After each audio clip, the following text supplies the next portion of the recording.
Hello, my name is Chris Sibilia, and for the career interview, I interviewed Lisa Health. Lisa is the current Assistant Director of Compliance at Georgia State University. She graduated with a bachelor's degree in psychology and a minor in sociology, as well as gained her master's degree in sports administration from the University of Georgia. During her time at UGA, she was an intern in the UGA Athletic Association, where she helped manage different sports teams and put on sports events.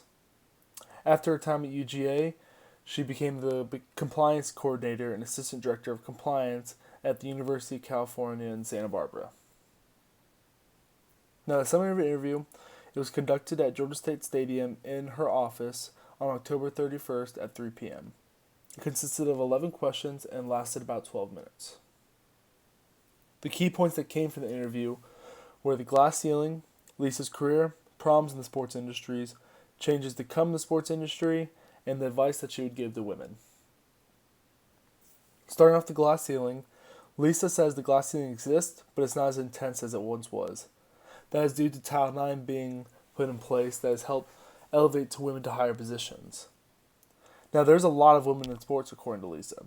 Even though it's still a male-dominated industry, the change is there. The change has been seen just from her experience of her mom to her. Her mom worked in athletic offices around the nation, and when she was in those athletic positions, she did not see many other women at all. Now, Lisa, she works with women every day. She's constantly seeing women get elevated to positions of AD or other positions in upper level management. And she says that the number of women is continuing to increase and will continue to go up throughout the coming years. Now, Lisa herself has not experienced or been held back by the glass ceiling, but she does have the assumption that it exists. The reason that she has this assumption is because of a story that once happened while she was at UGA. This story is with a former staff member. When they were attending a basketball game, there was some cheering that go on. She started cheering, and the staff member turned to her and says, "Do you really know what's going on, or are you just cheering because everyone else is cheering?" And that took a blow to her, but it has not affected her in any way since then. Now, throughout Lisa's career, she said she wants to continue to keep working in college athletics. She wants to be able to get a seat at the table at AD, even though she doesn't want to be the number one head man in charge. She wants to be part of the upper level administration. She wants to oversee more than just the one office she is in right now.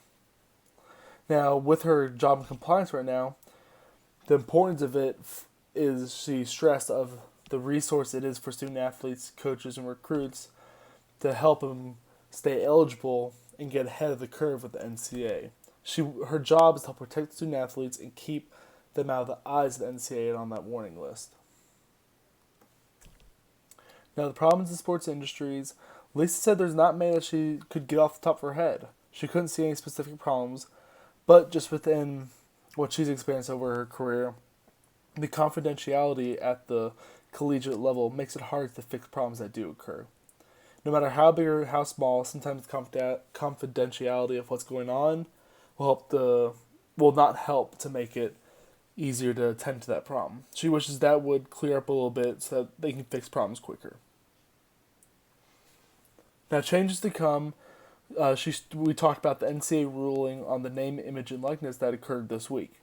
She said it's a much-needed change to college athletics and is a middle ground for paying players and not paying players. And she agrees it's the beginning of modernization for the NCAA legislation. She said in turn this will actually help women's sports more because if they paid players, we would lose so much more funding for the women's side of athletics.